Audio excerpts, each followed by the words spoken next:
All right, so not too long ago, UB announced that year 4 is happening with For Honor. And I want to go over everything with you guys real quick and not waste any time.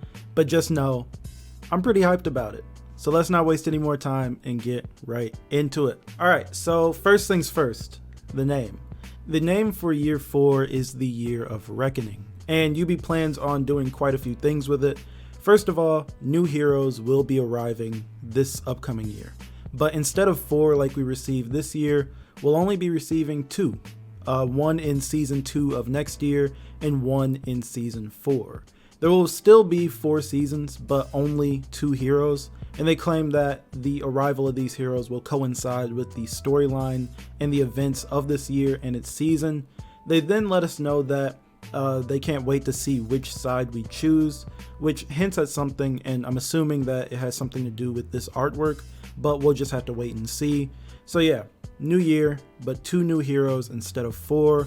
We'll be able to purchase these heroes upon their release or buy them with steel as usual. Next up, believe it or not, For Honor will actually be receiving a battle pass. The battle pass will arrive in the first season of next year. It says that now we will have clear objectives throughout 100 tiers within the battle pass, where you will be able to unlock items through gameplay. The battle pass will be limited to character customization items and consumables, meaning that you do not need to purchase it to have access to the 2 new heroes coming during the year. They're also taking the standard battle pass route, where there will be a free pass and a premium pass that have shared progression between the two. In the free pass, we'll unlock things like steel, color swatches, champion status, embossings, and so on.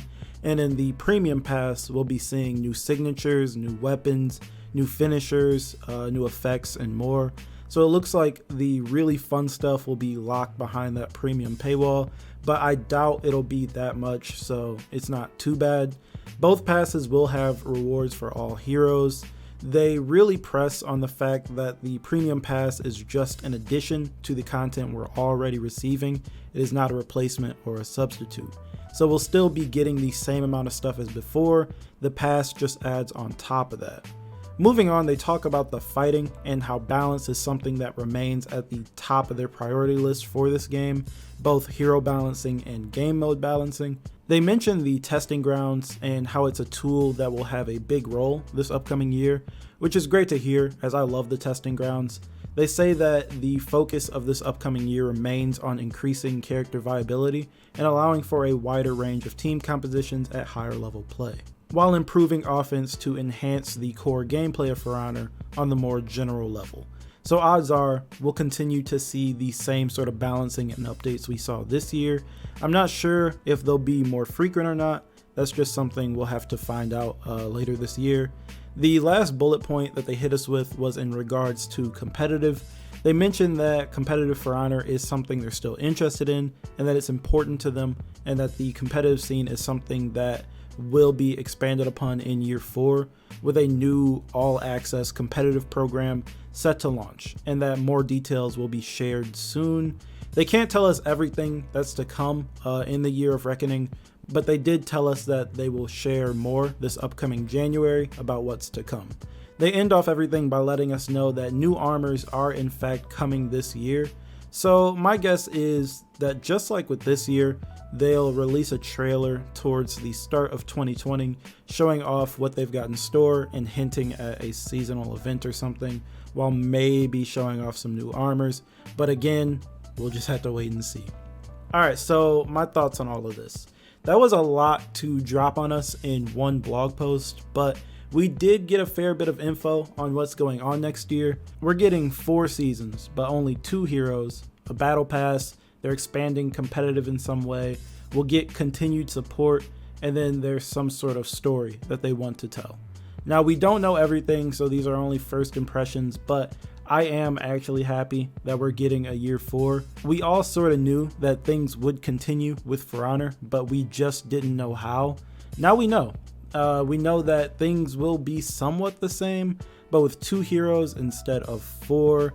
And yes, I am a little hurt about 2 heroes, as new heroes is what I'm all about. I love getting a hero every 3 months, but now it'll be every 6 months. That doesn't sound great on paper, but they do mention testing grounds, so hopefully they use it pretty often and keep spicing things up, because if they don't, things could get really stale really fast. I'm thinking using the testing grounds in the same way they used it for the Centurion stuff, where, you know, they just take a hero and work on them and really make them more healthy for the game, as that's something that could be a replacement for a new hero in a sense.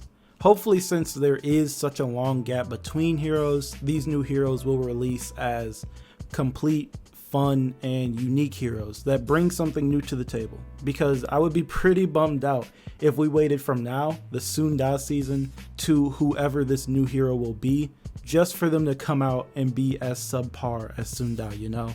In the end though, at least we're receiving new heroes, so I can't be mad at that.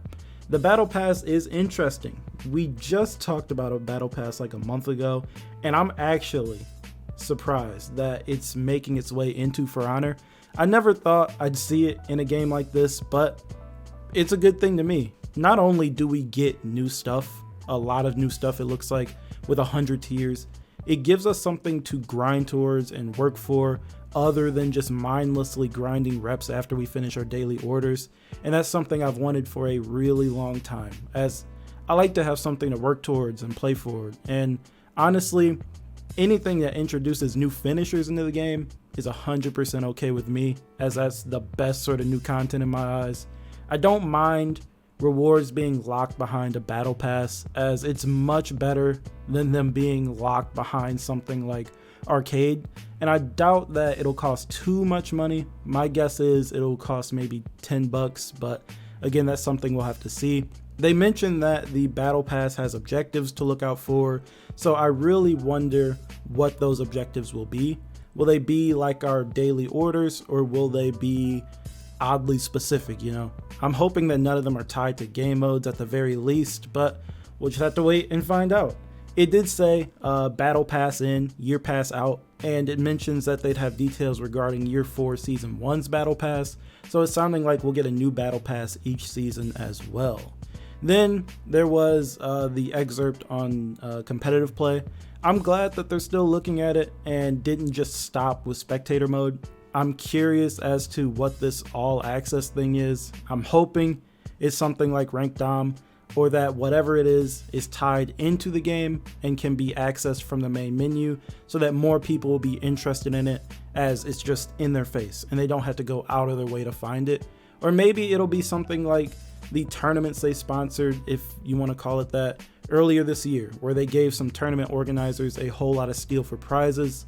I'm not really sure yet, but it's a good thing to hear, and I'm sure that there are a lot of people who are happy about it. Overall though, I'm pretty pumped up about it. For Honor is still my favorite game, and hearing that it's still being supported is just nice, despite me somewhat knowing it would happen. I can't wait until they show us what's really going down though. I hope they come out and just show us the 2 new heroes as soon as possible, or at least show us their weapons. It's sounding like they'll be opposites to each other in some way, so that's got me excited. The biggest thing to me was seeing the 2 new heroes, and I'm sure a lot of you guys are like that as well. But if I think about it, this does sort of work out for the people who didn't want new heroes as well, as it seems like they'll have more time to work on the existing roster, or at least that's what it looks like from the outside.